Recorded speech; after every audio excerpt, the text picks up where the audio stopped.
I call to order the June 12th, 2017 special public meeting of the Cincinnati Board of Education.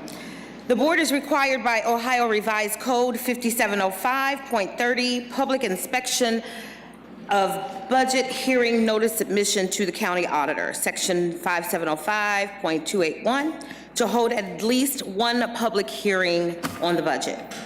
We welcome everyone to this budget hearing and request the audience to please silence your cell phones and all of your electronic devices. Please join me for the pledge.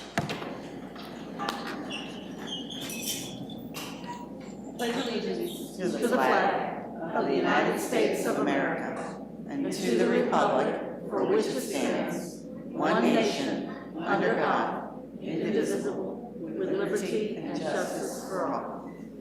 Hear that little voice. Thank you. Ms. Wagner, please call the roll. Mrs. Bates. Present. Ms. Bolton. Here. Mrs. Hoffman. Here. Ms. Jones. Here. Mr. Manera. Mr. Nelms. Here. President Copeland-Dansby. Present. This evening's special public meeting is to give you, our wonderful community, an opportunity to provide input on the district's fiscal year 2018 general fund budget. Mrs. Wagner, our treasurer, will update us on the budget, and after that, we look forward to hearing from you if you have signed in already. Welcome. Thank you. Treasurer Wagner. Good evening. Good evening. It is my pleasure to present to you the draft of the budget with an anticipation for a board approval on June 26th. So we'll just kick it right off. So we wanted to start off by saying that everything that we do now, especially since the board adopted their equity resolution, is all of our decision-making is sent through that lens to make sure that we are funding things and trying to allocate our resources equitably. So starting off with bridging the digital divide, we started several years ago. We're getting ready to enter year 4 of Mine Tomorrow. We are now 1-to-1 laptop to student ratio in grades 6 to 12, 2-to-1 in pre-K to 5. So we've made a nice investment in technology and helping our students compete with their suburban counterparts with digital skills. We've added 6 courses of advanced placement in the Learning Lending online courses, including one new one for industry credentials, specifically about Microsoft Office Specialist certification. We've expanded our take-home devices so that students can have internet access at home and do their curriculum at home to 700 students. We've added more digital content, and now we're trying to expand to help our parents learn the new Blackboard, which is now Schoology program. So furthering our culture of equity, we've expanded and are continuing to fund a whole list of student supports. These are direct services to students and student participation through peer leadership. And last year we expanded our high school counselors. We're maintaining that level of counseling. This year we're increasing our school psychologists and social workers, foreign language courses that are available to our students, career-based learning. I won't read the whole list, but expanding our extracurricular offerings. We invested another $250,000 in next year's budget. Arts instruction, our growth in English language learners is causing us to hire more staff to support them, and adding some more special needs classrooms across the district, as well as reminding the board and the public that we do transport beyond the state minimums. So next year, we're also going to be continuing our Vision 2020 program, where we're reinvesting in our neighborhood schools so that they are comparable to the magnet programs that are so popular. This year, we did 7 schools. Next year, we're planning 9 schools. And then the following year, we'll be doing another 8 to 10 more schools, so that by 2020, they'll all have been redesigned. We're expanding our academic and enrichment, opening Spencer Academy. Also opening LEAP, which stands for Language, Enrichment, Acceleration, something. I have it on a future slide. Academic, thank you. So I knew I would forget it. Anyway, so a new school in the North Fairmount building called LEAP that's going to expand foreign language for Spanish and English-speaking students. We're also starting up a new Clifton School, one class at the Rising Stars Academy in Vine until the Clifton property is ready. And then we're also continuing to expand our preschool offerings. This year we added 21 classrooms. Next year we're planning to add 22 of 440 students. Oops. Okay, so here's a summary of our strategic initiatives that we equate to being equity. So we explain My Tomorrow in year 4, Vision 2020 is in year 2, the preschool expansion's also in year 2. We have a brand new initiative called Talent Development with the incoming superintendent, and she's going to be unveiling that whole plan, but we put some money in the budget to set aside for her on that project. And then we continue to experience and enjoy our enrollment growth, which is helping us open new schools and expand services to our English language learners and our students with disabilities. Also, we've spent a considerable amount of time planning anti-bullying and with our peer leadership program that you've heard about in the My Tomorrow presentations. We've recently approved the new K-12 Code of Conduct, focusing on character and support. And in negotiations, we talked about expanding a positive school culture and safe and drug-free schools. Oops. In addition to that, we spent a lot of time recently talking about social emotional services, adding services to our mental health partners in all our schools, suicide prevention, advisory that's appropriate for the social and emotional development of each grade level. And then we're piloting a new program at Riverview called Martha's Room. That's a safe at home environment for the children to feel safe and to talk to. So here's a summary of the My Tomorrow. Our expansion is about $4 million to continue to expand. And we started off in 7th and 8th grade, and then year by year we keep adding more and more on. So the recurring cost is about $10 million. The new next year's cost will be about $4 million, and we're trying to maximize other grants to lessen the pain in the general fund. So the My Tomorrow budget for next year will be almost $12 million. Vision 2020 version 1, so the schools that went live this year, we're continuing to reinvest in them, and so their budget next year will hit the general fund about $800,000. And you've seen great success from those schools in terms of the things that they've been doing, the coasters that are for sale, and growth in all those schools' enrollment, attracting more people.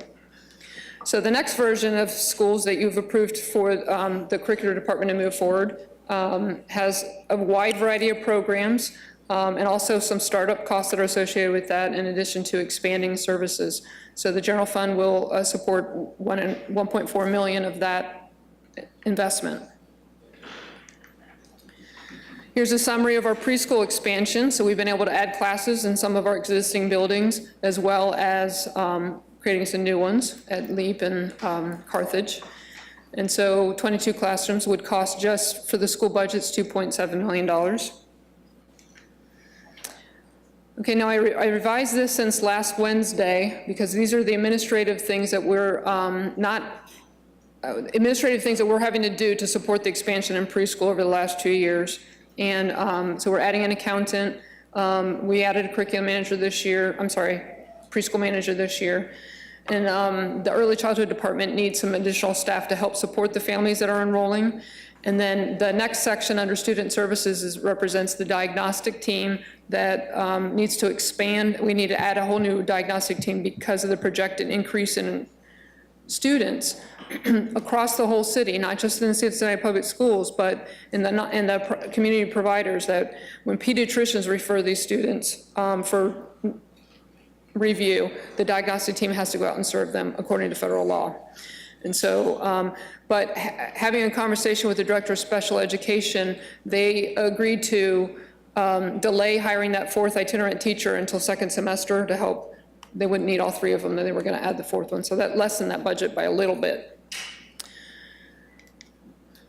So here's a summary of the new schools that they're, and I removed the preschool costs of these schools. I didn't want to duplicate and confuse people. So the LEAP, the Language Enrichment and Academic Proficiency Academy, for anticipating 194 students for a budget of 1.8 million. And then Spencer, that's focusing on academic enrichment and acceleration, about 400 students. So we're hoping to add 600 students for a total of $4 million. And then central office budgets will have to be increased in order to support those schools. And, you know, we'll see an increase in utilities because we have 2 more buildings operating, and we have to add more crossing guards and the custodians to clean the buildings, and then technology to install in those schools. So lastly, in equitable supports, because our English language learner population is growing, we recently negotiated with the CFT to add 8 English language learners teachers to those students, to support those students, and some paraprofessionals and a partial manager. We're expanding our management for gifted, and then you can see where we've had to add new students with disabilities classrooms, 3 STRIDES units, 2 MD units, and 2 autism units to serve the demand that's coming to the district. Okay, so then we had some other budget drivers. We talked about this a little bit before. Our budget, transportation's going up because we're adding schools and driving more students in. We had to do a adjustment to our fringe rate. If you recall, last year we lowered the fringe rate to try to, we were building too much cash in the benefit fund. So this way we're returning back to our normal rate. And then the first year of negotiations, we agreed to do a 2% COLA. So that represents $4 million to the general fund. So a summary of all of our investments shows you that all of our strategic investments would cost us about $18 million. So those would be new costs to the general fund. And then the other cost drivers that I just mentioned would add another 14 million, so an increase of 32 million. So the current status of our budget today is 568.5 million. So that's our operating budget, but when we come before you on the 26th, we're going to ask you to approve an appropriations resolution, which will equal 576, because I need permission to send the Cincinnati Preschool Promise their portion of the levy funds, but that's not part of our operating budget. So speaking of the preschool levy, I just wanted to very briefly explain, we collect money from Hamilton County based on our levies. 15/48 of that, because it was a $48 million levy, 15/48 that goes into a special cost center to support the expansion of preschool that Cincinnati Public Schools and the Cincinnati Preschool Promise will share. The funds flow to the United Way, which was agreed to, partnered up with the United Way as a trusted entity, and then they will disperse funds to the Cincinnati Preschool Promise accordingly. So the 3 entities that created the Cincinnati Preschool Promise Board, each entity appointed 5 people, or nominated 5 people, and then they were appointed, and that 15-member board runs the Cincinnati Preschool Promise, which is its own 501c, but partnering with the school district. So there was a lot of confusion about the money flowing and the timing. Typically, when you pass a levy, it's a year in arrears. But in this particular levy language, we wanted the money to start flowing to us immediately. So we passed the levy in November, and we asked for collections to begin in January. So we've collected about $7.5 million of that $15 million for the first year as part of that partial year startup.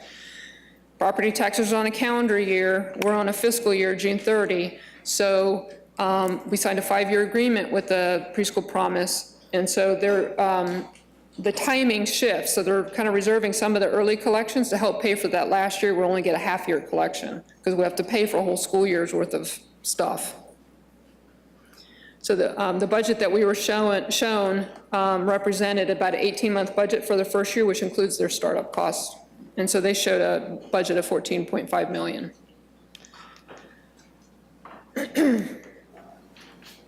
So here's a summary of how we've collected this particular levy. We collect twice a year, typically in February and August, and sometimes it kind of trickles in. But so far, we've collected $25 million of the $48 million levy, 7.8's been set aside for preschool expansion. We don't collect the exact full amount because of delinquencies. And so we made an adjustment based on a 5-year average to say we would collect 95% of that levy value. And so here I'm just showing you that in fiscal year 21, the collections will stop December 31, so we're only going to collect a half year's worth of revenue on that last year. But we're going to be so great, we'll get in renewal. So this is how the funds will be dispersed between us and the other entities in 3 separate spending categories. We have tuition assistance that's based on a formula. The quality improvement grants are supposed to be targeted to the centers that want to get a higher quality star rating so they can participate in tuition assistance. And those will be done by a team and that will develop a needs assessment. They'll send me a copy of that plan. We'll create a purchase order to fund that plan. And then there's all the entities have their own administrative fees. Cincinnati gets $200,000 to support our administrative costs. United Way is going to take $200,000 to support their administrative costs, and then CPP has their own administrative budget. So the assumptions that we used in order to calculate our tuition assistance for our preschoolers at the board direction was to fund 3- and 4-year-olds that qualified under the 200% federal poverty line. So we projected that we were going to have 1,978 preschoolers next year. 1,357 would be 4-year-olds, and 621 are 3-year-olds. And this is all based on years of history. So then 1,149 of those 4-year-olds would qualify under the 200% poverty limit. And so at the board's direction, we calculated that formula. I also assumed a 95% full day versus half day. It's a little bit better than what we've been experiencing, but because parents are starting to sign up for more full day than more half day because of the tuition assistance. They can now afford to go full day. And then we assumed, as stated in the master agreement, that all CPS locations are presumed 5-star rated. In fact, we have 27 schools rated now. Okay. Oops. So here's a walkthrough of the formula. So the top yellow line, the 2 yellow lines are what board's direction that we fund, with the 4-year-olds that are under 200% and the 3-year-olds under 200%. 4-year-olds get 100% of the income adjuster. You multiply that times the $8,581 per student to come up with a full day rate of $9,370,000. You follow that math out with the 3-year-olds, and the cost of, according to the RAND study, will be about we keep skipping slides here. About $13.8 million. Now, we've agreed to do last dollar in. So the funds that we've been using to support our current 3- and 4-year-olds are promised to carry forward and support the 3- and 4-year-olds next year. So what I've done is for each grant that has its own rules, applied those to the next year. So the early childhood education grant only applies to 4-year-olds. So the full value is being allocated to 4-year-old column. Head Start, they have some rules about you have to have 3- and 4-year-olds in your classroom. So 70% goes to 4-year-olds and 30% goes to 3-year-olds. And so I've allocated that out. Title I, we've been told to anticipate a 15% reduction in all of our title funds. So I took the $3 million down, 15%, and then allocated out.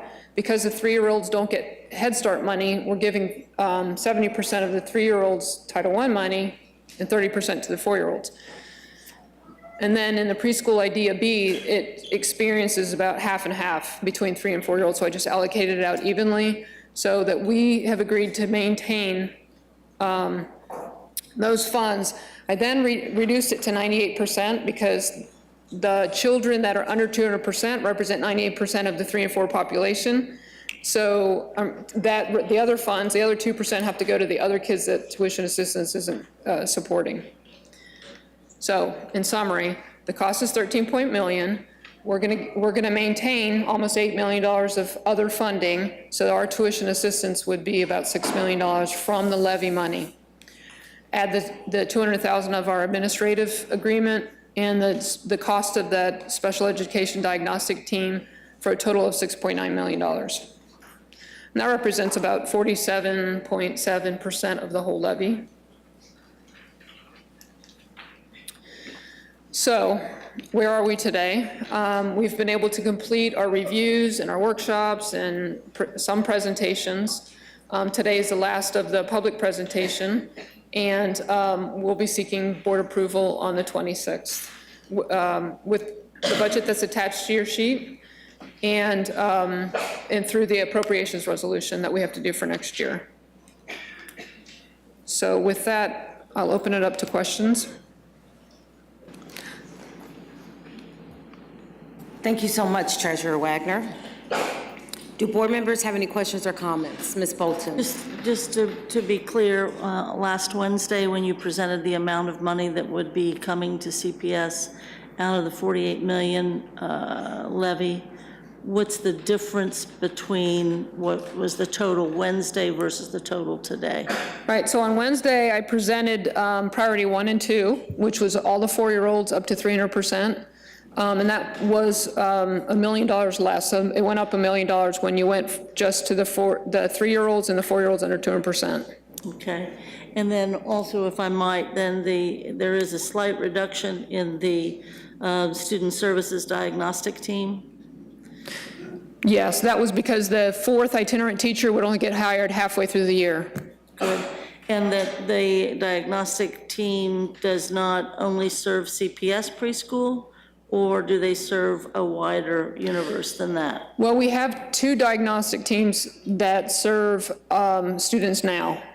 And the referrals come from a variety of different sources. Ms. Bunty was telling me that a pediatrician can refer. And so that because the number of students that are expanding in programs, they're anticipating the need to have another diagnostic team to serve those. Because we're adding, between the 2 organizations, we're adding 640 seats to preschool.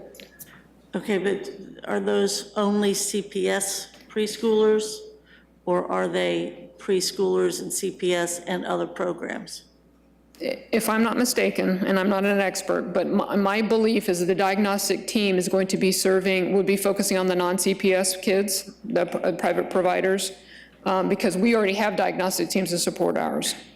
But they also, the diagnostic teams we have now also support outside. They may have to do both due to the large increase in numbers. Non-CPS and the overflow, the increased numbers in CPS.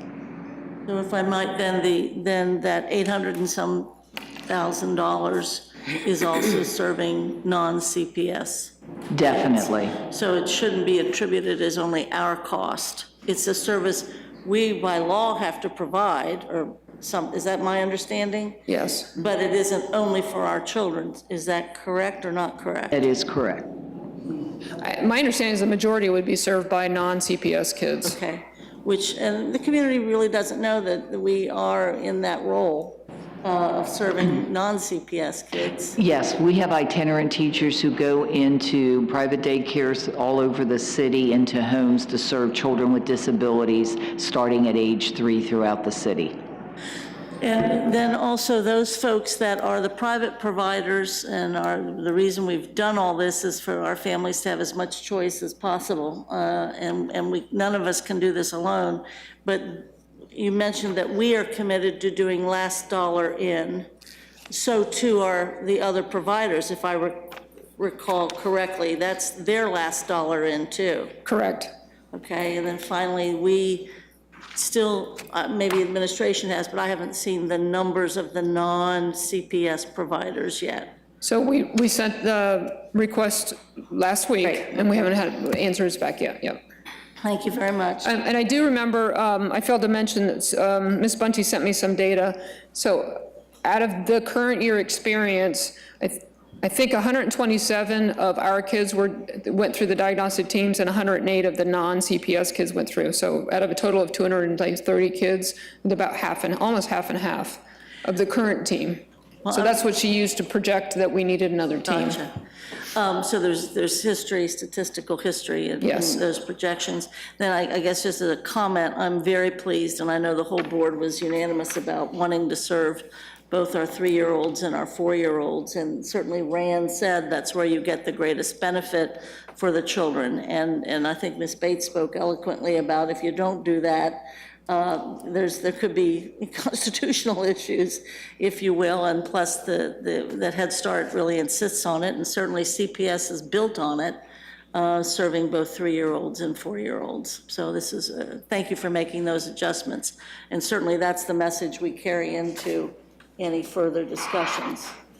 Because we can't get quality improvement grants because we're already the standard, correct? We won't necessarily get the professional development grants, but we, serving our kids, and I think in the very beginning of this discussion, it was told that, at least, and maybe I'm remembering it wrong, but that for the preschool, almost 65 to 70% of the kids in Denver, which is kind of what kickstarted this, are in the Denver public schools. So, and I know we have generally K-12, almost 70%, wow, almost 70% of the market share of families and kids in our schools. So this starts to make sense. I appreciate your work. You're very welcome. Do board members have any other questions or comments or that? Mr. Nelms? Yeah, Ms. Wagner, thank you for the presentation, and I like the way you present it in a visual kind of context because it helps with my learning style. But I wanted to say, in looking at the preschool promise line item, I don't know if this ever came up or if it was ever presented. I didn't get it, but help me with determining how much of the preschool promise and the allocation of the budget will impact the transportation budget that's currently listed. There is no transportation in preschool. Okay, that's what I thought. We transport students with disabilities, preschool students with disabilities, but there's nothing in the $15 million that supports transportation. Okay, that's what I thought, but I wanted to make sure. It's very difficult, very expensive. They have to be in car seats. It's very difficult. Okay, thank you. Well, thank you so much. very Before welcome. we move on to the next part of the agenda, I want to just go back to one of the things that Ms. Bolton just touched on related to, I think, the 65 to 70% of students in Denver, which was the model, who are public school students. We do have to remember that a great majority of the reason that we entered into the collaborative partnership with Preschool Promise was to support community providers as well.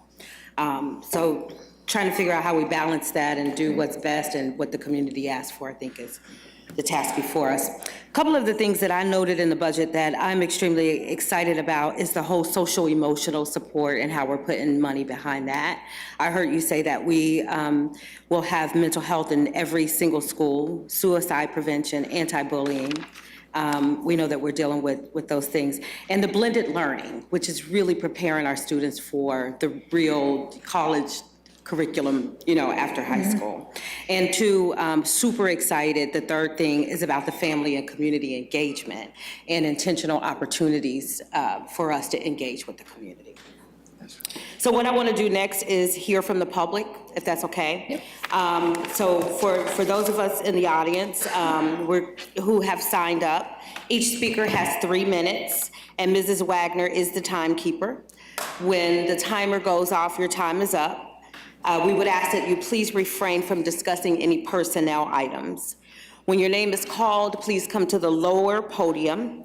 Our first speaker is Mr. Barry Cholak, followed by Miss Lisa, it looks like Lisa Balt. Bat. I'm so sorry, I can hardly read it. Come on down after this person. Thank you.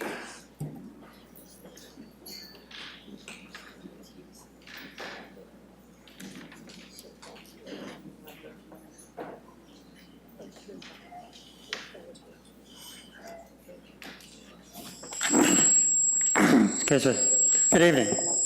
My name is Barry Sherlock. First, I must say that this is probably about my 25th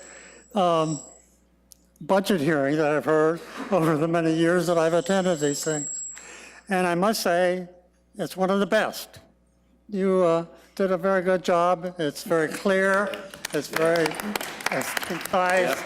And it's very supportive to the system at all. So I want to give you congratulations, at least my congratulations, that you've done a beautiful job. I attended a meeting the other day Vanessa White, it was in this room, and this was a budget I received. And I guess I'm sort of confused. This was a preschool budget. This is not what I heard today. It's a different thing. So am I hearing the community chest budget with the Vanessa White? Is that different than the one that's presented by you today, Ms. Wagner? Is that correct? Present something different. Am I allowed to? Yes, the Cincinnati Preschool Promise entity used this room to do their presentation, and so they were trying to share a combined budget, so for the whole 15 million, and then their specific line items. So the budget that they presented was your budget and their budget. Is that correct? Correct. But they didn't express it that way very well. So when I looked at this and I looked at what you presented, yours is very clear and theirs is very unclear.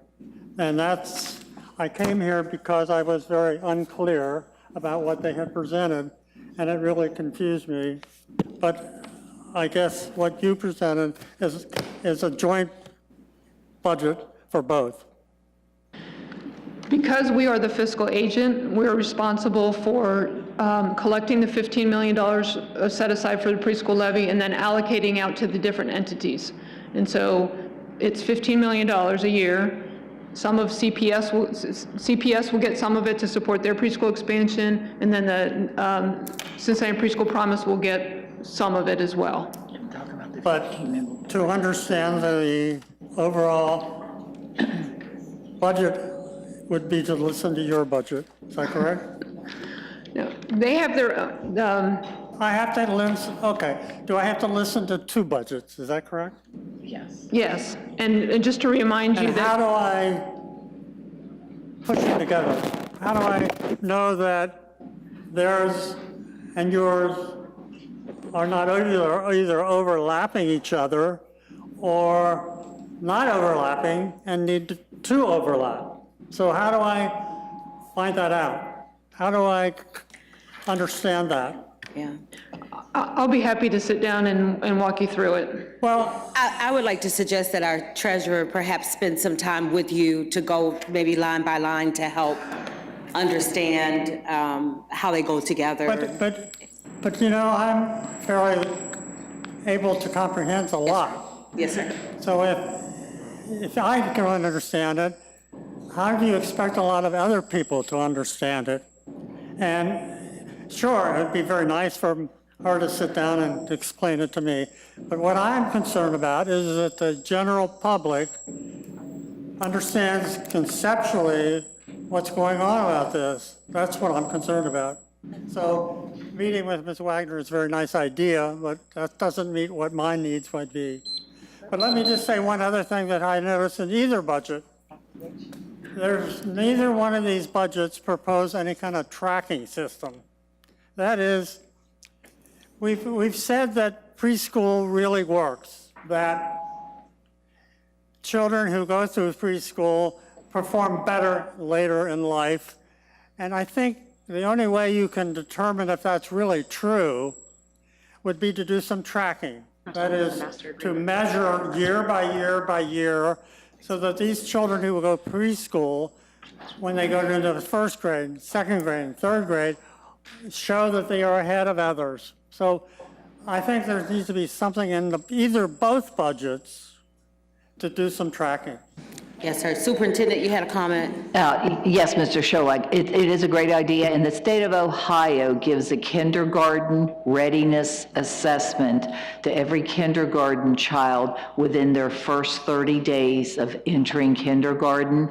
So we should be able to look at all the children who've attended preschool versus the children who don't attend preschool and track them using the state of Ohio kindergarten readiness assessment test. Built in. And it is built into the master agreement with Preschool Promise. Yes, I'm going to go to Ms. Bolton. In fairness of our other speakers, the buzzer has rang. One more point.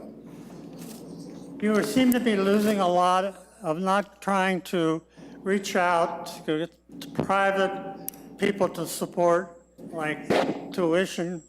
You should be going to big corporation and putting money into the budget. I talk about in-kind contributions by the private sector. This is not just a public expense. It should be some sort of private support. So I think you need to have somebody in your system reaching out to some of these corporations to see if they can fund parts of this project.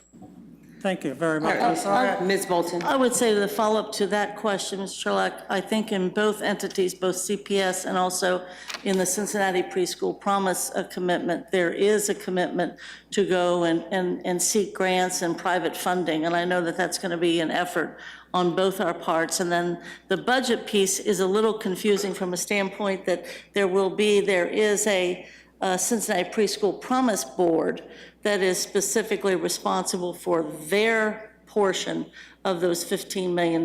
They have the authority. There's a number of representatives on that board. We're responsible for ours, and they will be responsible for their, but is that the correct understanding, Superintendent? Yes, so that's why we cannot give you all the detail on the Cincinnati Preschool Promise budget, because their board determines their budget for their portion. Okay, so we're going to move on to our next speakers. Thank you so much, Mr. Sherlock. Thank you very much. Our next speaker is Lisa Batt, followed by Mr. Greg Landsman. I'd like to thank you first off, for recognizing the importance of community-based childcare centers when we're looking at preschool promise. When you're considering preschool promise funding, I would just ask you to consider the working families and not just the families that the childcare centers at the public schools that it would work for that. With working families, sometimes it's important that they go to a childcare center that is in their neighborhood, that it works, that's just what works for them, that's important for them, and those are still your Cincinnati children. Just because they're not attending your Cincinnati public school does not mean that they're not your Cincinnati children. You had previously mentioned that you reached out looking for how many seats are available. I work with 4C for Children. I'm a director there. I'm in the Dayton office, but I also work with Cincinnati Cincinnati Preschool Promise. Our total quality seats that are available are 11,416. We did send that out to Stephanie this morning. So there are a lot of quality seats, community-based, in community-based centers. And those, I'm sure Cincinnati Public School, a lot of 5 stars, so you have quality childcare centers available here. That's fabulous. But just please recognize, as you're thinking about the funding, that we need to look outside of just what's available here and make sure we're also looking at making sure that we're leveling the playing field for possibly some of our lower income families, that's not meeting the needs, and it's coming into the public school here and having that childcare center be the childcare center that is where I don't really think that it's our right as a public school to dictate where their 3 or 4-year-old is going. I'm kind of looking at this as did you have a question? Just with the, if we're only putting funding and we're putting some of our dollars into the public school childcare and not into the community base, it's going to possibly sway the way that the funding is going, the way that a parent's decision is going. There's just question with that. So I'm just asking you all to consider that with the way that how much money is going to Cincinnati Public School and how much is going into the community-based. So I think you might be a little confused or misinformed. So 7 million, more than half of the money is going to the community-based providers, either through tuition assistance or quality improvement grants so they can up their star rating. We are supporting the community providers through this levy.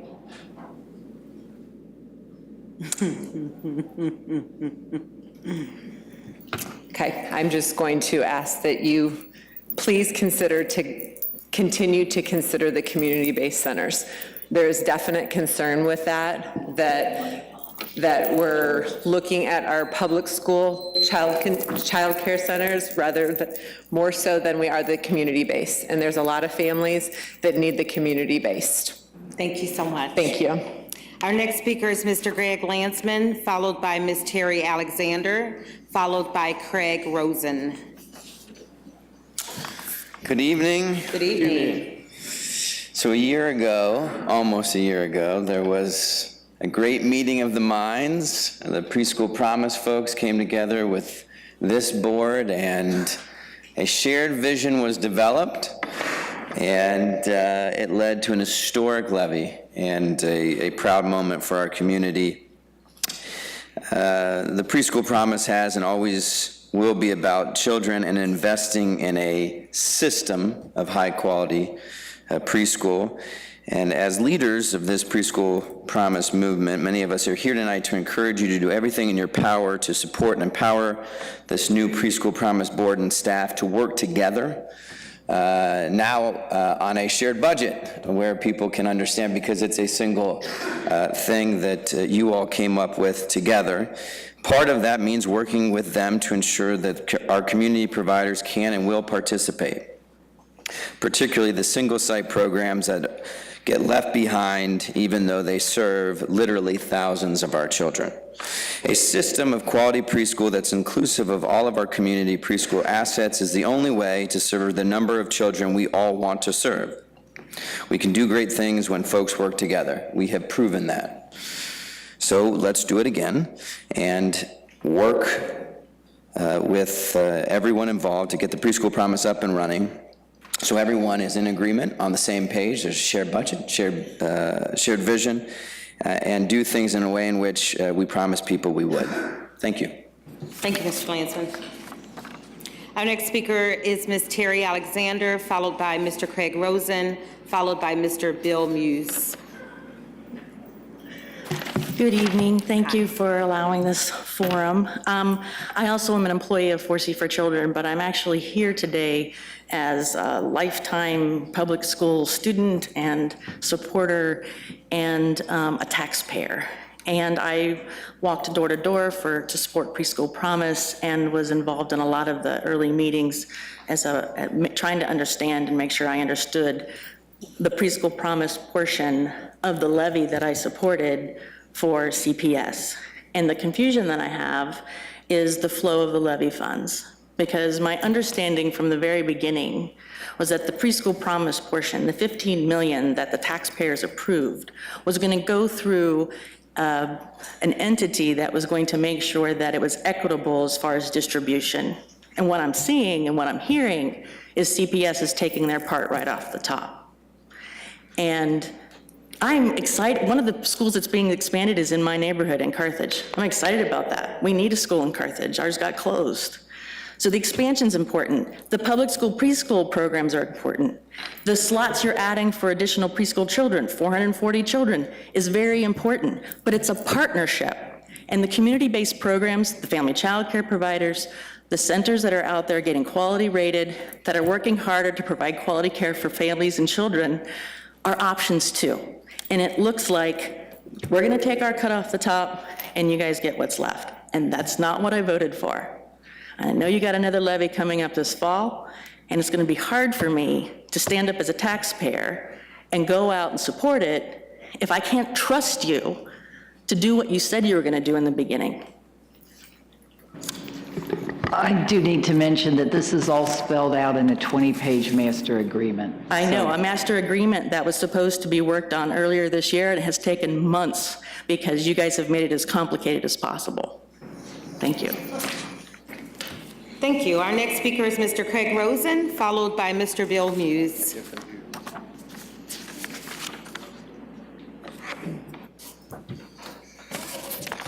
Good evening, President Copeland Dansby, Vice President Bates, Superintendent Ronan, Treasurer Wagner, board members, staff, those in attendance. First off, I want to thank Treasurer Wagner for all the energy and effort that you've not only put into this budget, but also other budgets that you've done on your own time. I know it's a lot of work that has gone into this, and a lot of times you don't get the praise or acknowledgement, so I'd like to stand here personally thank you on behalf of my community. Second, I know that over the last couple of years, there's been an added focus into fine arts, so I also want to thank Assistant Superintendent Mitchell, incoming Superintendent, and Superintendent Ronan.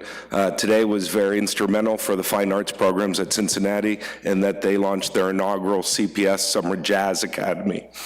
This also provides students with musical instruments over the summer and allows them to continue on. So when we add fine arts, social and emotional learning, My Vision 2020, Vision 2020, My Tomorrow, and the various other endeavors, I know it's an extreme challenge to balance the budget, especially with such large open-ended issues such as renewals and levies that are coming up and that you can't allocate for today. But in particular, I wanted to mention on page 12 of the just passed out budget, when you highlight priority 1 and priority 3, I want to remind this board that the levy that was so historic allocated a message that we would address the needs immediately of those who are most impoverished in our city. And by looking at 3 and 4 year olds that are at 200%, that will immediately have an effect. I know there's not enough money to do all the workforce development, to put every kid in a seat that wants to go immediately, but this needs to be the start. As we have, the board announced last week that they've begun their due diligence in vetting a renewal levy for this fall. I think it's critical that the message that we sold to our community, we adhere to as the fiscal agent. So again, I wanted to thank you for first and foremost, as it relates to CPS and the school children that attend here. It's by no means saying that workforce development and community providers aren't important, but as looking at a CPS budget, it's critical that we look at 3 and 4 year olds at 200%. Thank you. Thank you, Ms. Rosen. Our final speaker is Mr. Bill Hughes.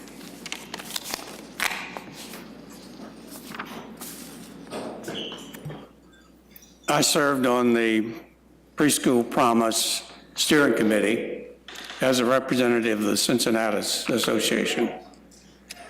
We were very pleased with the partnership that was forged between the Preschool Promise and Cincinnati Public Schools. And we hope that you recognized and appreciated the tremendous effort that the Preschool Promise leadership put into supporting the levy campaign that was very successful. The research that we have examined from the RAND Corporation convinces us that an investment in preschool education is the very best thing that this community can do to provide the best route for children who are from low-income families to find a route out of poverty. We're very pleased with the work that the Preschool Promise Board has invested, and particularly a budget that provides 100% tuition assistance for kids from families of 200% of the poverty level income and below. So we hope that we can continue a tradition of cooperation between Cincinnati Public Schools and the Preschool Promise. We have 5 years in which to demonstrate that this investment pays off.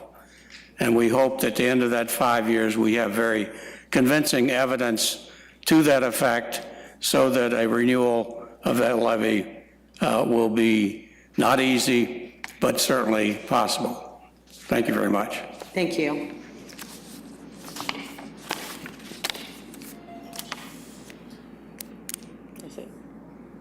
Having no other business come before the board, I declare the meeting adjourned.